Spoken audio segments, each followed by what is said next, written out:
এখন আসো শেখ বলো যে কেপলারের গ্রহ সংক্রান্ত সূত্র বলে। হ্যাঁ, কেপলার একজন বিজ্ঞানী, তো উনি গ্রহ সম্পর্কিত 3টা সূত্র প্রদান করে। তো দেখো লিখলাম যে কেপলারের গ্রহ সম্পর্কিত সম্পর্কিত সূত্রাবলী, তাই না? ওকে, দেখো সূত্র নাম্বার 1। সূত্র নাম্বার 1 উনি কী বলছে? উনি বলছে যে প্রতিটি গ্রহ সূর্যকে একটি নির্দিষ্ট ফোকাস রেখে উপবৃত্তাকার পথে ঘোরে। অর্থাৎ আমরা যে ধারণাটা ছিল যে গ্রহকে এই তোমার এই সূর্যকে কেন্দ্র করে সমস্ত গ্রহ যে বৃত্তাকার পথে ঘোরে, এ ধারণা কিন্তু ভুল। বলছে কি যে উপবৃত্তাকার পথে ঘোরে, অর্থাৎ এরকম করে উপবৃত্তাকার পথে ঘুরবে প্রত্যেকটা গ্রহ। তাই বলতে পারি কি যে সূর্যকে একটি নির্দিষ্ট ফোকাস রেখে প্রতিটা গ্রহ উপবৃত্তাকার পথে ঘোরে। তাহলে লিখলাম যে প্রতিটি গ্রহ সূর্যকে একটি নির্দিষ্ট ফোকাসে রেখে উপবৃত্তাকার পথে ঘোরে। উপবৃত্তাকার পথে ঘোরে। ব্যাস, সূত্র নম্বর 2। এখন দেখো বলছে কি যে এ ধরনের এটা যদি আমাদের সূর্য হয়, এটা যদি হয় আমাদের কক্ষপথ, এটা যদি হয় আমাদের গ্রহ, তাহলে মনে করো যে এইখান থেকে এইখানে আসতে ধরে নাও যে 5 সেকেন্ড সময় লাগছে। এইখান থেকে এইখানে 5 সেকেন্ড সময় লাগছে। তাহলে আদি অবস্থান ছিল এইখানটায়, আর শেষ অবস্থান হলো এইখানটা। আসতে কত সময় লাগছে? 5 সেকেন্ড। তাহলে এখানে অবশ্যই একটা ক্ষেত্রফল আছে। একইভাবে ধরে নাও গ্রহটা এইখানে আসলো, আবার এখান থেকে তুমি 5 সেকেন্ড কাউন্ট করো, 5 সেকেন্ডে মনে করো এখানে আসলো, তাহলে এখান থেকে এই 5 সেকেন্ড, তাহলে এখানে একটা ক্ষেত্রফল পাবা। তা বলছে যে ওই সমান সময় সমান ক্ষেত্রফল অতিক্রম করো, অর্থাৎ এইখানে যে ক্ষেত্রফল হবে এখানে একই ক্ষেত্রফল হবে যদি সময় একই থাকে তবে। তাহলে এখানে বলবো কি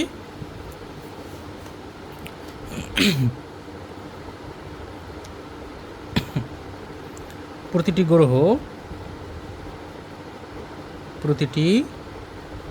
গ্রহ সূর্যকে উপবৃত্তাকার পথে ঘোরার ক্ষেত্রে উপবৃত্তাকার পথে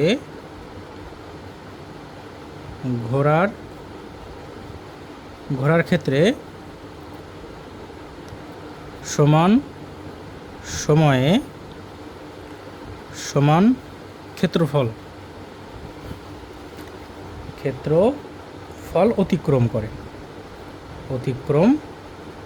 অতিক্রম করে। ব্যাস, সূত্র নাম্বার 3।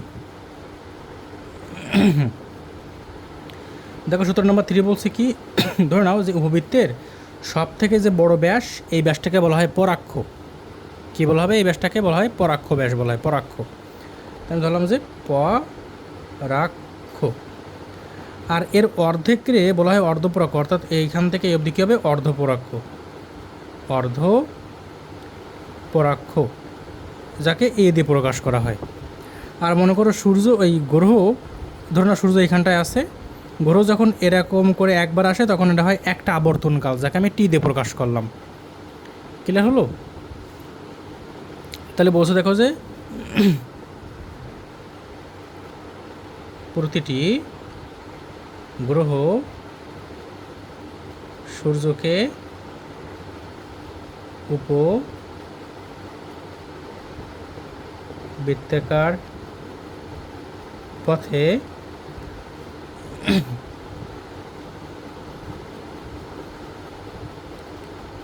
ঘোরার ক্ষেত্রে প্রতিটি গ্রহের আবর্তনকালের বর্গ, প্রতিটি গ্রহের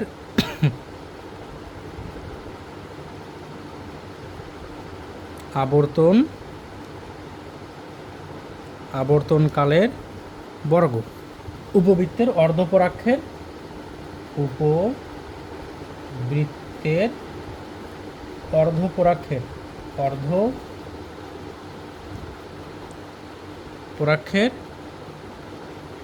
ঘনফলের সমানুপাতিক। তার মানে এখান থেকে বলতে পারি কি, দেখো আবর্তনকালের বর্গ, অর্থাৎ আবর্তনকালের বর্গ উপবৃত্তের যে অর্ধপরক্ষ আছে তার ঘনফলের কী হবে, সমানুপাতিক। ঠিক আছে, এই টিটা হলো আবর্তনকাল, এটা কি অর্ধপরাক্ষ। এখানে লিখলাম যে টি ইজ ইকুয়াল টু আবর্তনকাল, আর এটা কি, এটা হলো অর্ধপরাক্ষ।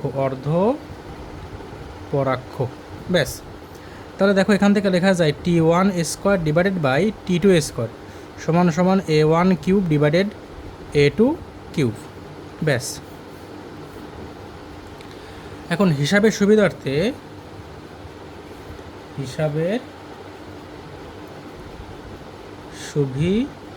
সুবিধার্থে উপবৃত্তকে বৃত্ত কল্পনা করা হয়। ঠিক আছে, উপবৃত্তকে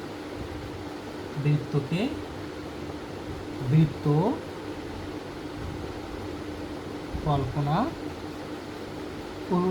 কল্পনা করা হয়। সেক্ষেত্রে এই টি স্কোয়ার সমানুপাতিক এর জায়গায় কী লিখবো, আমরা আর লিখবো, কারণ এখন যদি বৃত্ত হয়ে যায় তখন এই অর্ধপরক্ষ না বলে আমরা কী বলি, এটাকে ব্যাসার্ধ বলি, তাই না? এখন এর জায়গায় আমরা আর লিখবো, তাই তো?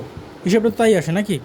তাহলে এখান থেকে লেখা যায় অতএব T1 square divided by T2 square সমান সমান R1 cube divided by R2 cube. ব্যাস, মিটে গেল ঝামেলা। এই এখন একটা ম্যাথ দেখি আমরা এই টপিকের উপর বেস করে। পৃথিবীর ব্যাসার্ধ হঠাৎ করে বর্তমানের অর্ধেক হলে কত দিনে বছর হবে? মনে করে পৃথিবীর ব্যাসার্ধ হঠাৎ করে বর্তমানের অর্ধেক যদি হয়ে যায় তাহলে কত দিনে বছর হবে? অনেকে বলে 365/2 যাবে, সেটা অ্যান্সার, কিন্তু তা আসলেই না। কীভাবে ম্যাথটা করবা দেখো, ধরলাম যে যখন আমাদের R1 যখন আমাদের এক্স ছিল, মানে আদি ব্যাসার্ধ যখন আমাদের এক্স ছিল, তখন আমাদের T1 সমান 365 দিন ছিল। আর এর মান কিন্তু আমরা জানি যে পৃথিবীর ব্যাসার্ধ 6400 কিলোমিটার। আমি এখানে মানটা বসালাম না আর কি, মান না বসায় করলে হবে আর কি। এতদিনে বছর হচ্ছিল। এখন R2 কিন্তু হয়ে গেল কত, বর্তমানের অর্ধেক, অর্থাৎ x/2। তখন আমাদের T2 এর মানটা আছে, T2 কতদিনে বছর হবে। তাহলে দেখো তো সূত্র লিখবো কি আমরা জানি যে T1 square divided by T2 square সমান সমান এখানে লিখবো কি আমরা R1 cube divided by R2 cube. এখান থেকে T1 এর মান কত, T1 এর মান হলো যে 365 থাকলো স্কোয়ার, এখানে T2 স্কোয়ার রাখলাম সমান সমান R1 এর মান কত, এক্স কিউব রাখলাম, R2 এর মান কত, এখানে x/2 তার হোল কিউব। এখান থেকে মোটামুটিভাবে T2 এর মানটা বের করতে হবে। এটা খুব সম্ভবত 126 ডে হবে, খুব সম্ভবত। আই ডোন্ট নো, 129 দিন হতে পারে, 129 ডে হতে পারে। এখানে ক্যালকুলেশন করে যাবে, সেটা অ্যান্সার। দেখে নে কত হবে।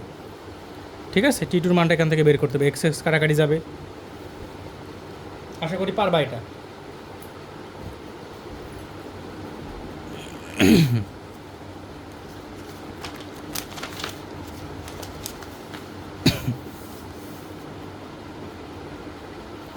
এখন আসো,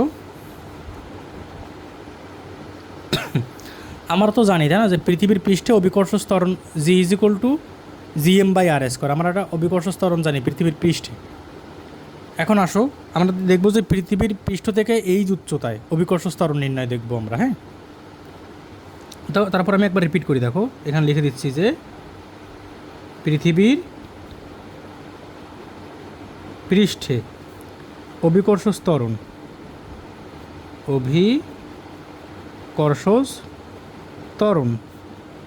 জি সমান সমান কি, gm/r², আমরা এটা জানি। এখন এটা মনে করো যে সাপোজ পৃথিবী পৃষ্ঠে যে কোনো একটা জায়গায়, তুমি ধরো আমি এইখানে জায়গায়, এখানে অভিকর্ষ ত্বরণ কত, এখানে অভিকর্ষ সূত্র কিন্তু এইটা, যদি জির মান বের করতে চাই তাহলে এই সূত্র, পৃথিবী পৃষ্ঠে, তাই না?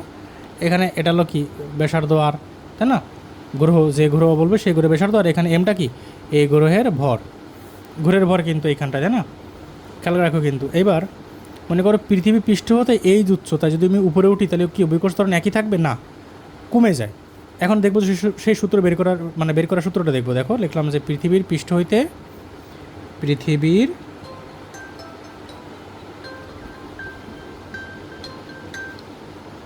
হ্যালো পৃথিবীর পৃষ্ঠ হতে এইচ মিটার উচ্চতায় অভিকর্ষ ত্বরণ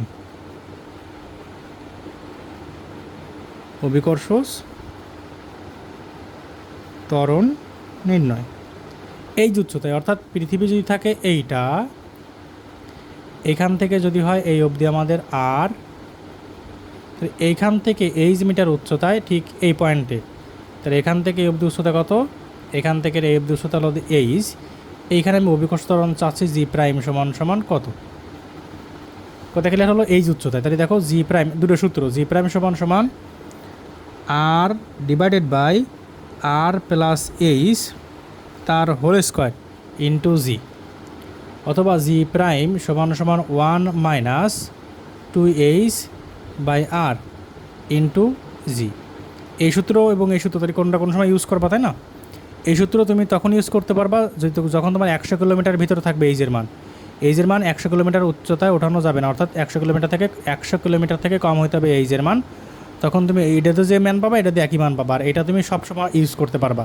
তাহলে এইটাই মনে করো যে প্রয়োগ করাই বেশি বেটার, যে কোনো সময় একই উত্তর আসবে। ক্লিয়ার হলো? আপনার জন্য এটা স্কোয়ার ভেবো না।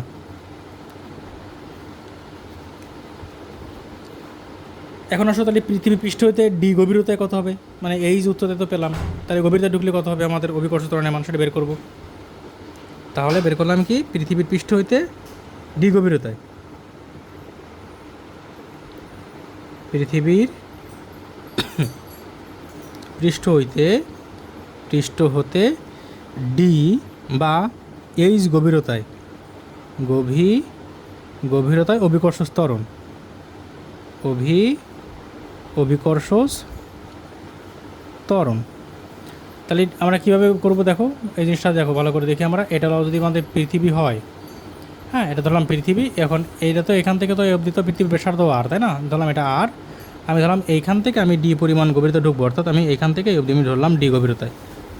এখানে আমি চাচ্ছিলাম যে এইখানে অভিকর্ষ ত্বরণ নির্ণয় করো, জি প্রাইম সমান সমান হট ওইখানটায়। তাহলে দেখো জি প্রাইম সমান সমান কী হবে এখানে, 1 minus D by R into G. ডির জায়গায় অনেকে এইচ লিখতে পারে, তাহলে 1 minus H by R into G. ঠিক আছে, এটা কিন্তু ডি গভীরতায় অথবা এইচ গভীরতা অভিকর্ষ ত্বরণের সূত্র কিন্তু এইখানটায়।